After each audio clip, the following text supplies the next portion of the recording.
In an alpha particle scattering experiment, the distance of closest approach for the alpha particle is this. Its targeting nucleus has atomic number 80. Then maximum velocity of alpha particle.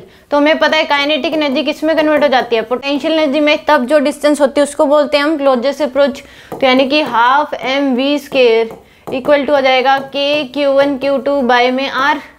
तो यहाँ पे v square equal to हो जाएगा k q1 q2 divide by R multiply में divide by M into में क्या आ जाएगा आपके पास 2, यह आएगा आपके पास। तो यहाँ से वी स्क्वायर इक्वल टू के की वैल्यू 9 इंटू 10 की पावर 9, Q1 की वैल्यू 2e इंटू में Q2 की वैल्यू क्या हो जाएगी 80e के बराबर इंटू में 2 डिवाइड बाय में R की वैल्यू हमें दे रखी है 4.5 इंटू 10 की पावर -14 इंटू में मास हो जाएगा 9.1।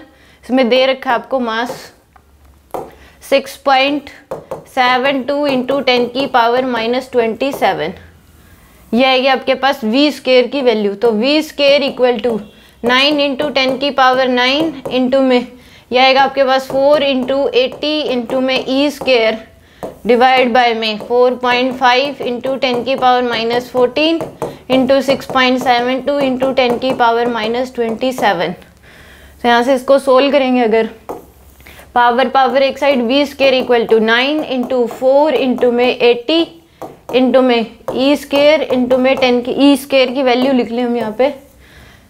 तो आएगा 1.6 इंटू 1.6 इंटू 10 की पावर -19 होता है। तो -32 इंटू में 10 की पावर 9 डिवाइड बाय में 4.5 इंटू में 6.72। ये ऊपर जाके प्लस में हो जाएगा आपके पास 10 की पावर 27 इंटू में 10 की पावर 14। यहाँ पे क्या आ जाएगा आपके पास 10 की पावर -32 है, माइनस कितना आएगा 38। तो यहाँ पे अब हम इसको सोल्व करेंगे अगर तो आएगा आपके पास 9 इंटू में 4 इंटू में 80 इंटू में 1.6 इंटू में 1.6। यह आएगा डिवाइड बाय में 4.5 डिवाइड बाय में 6.72।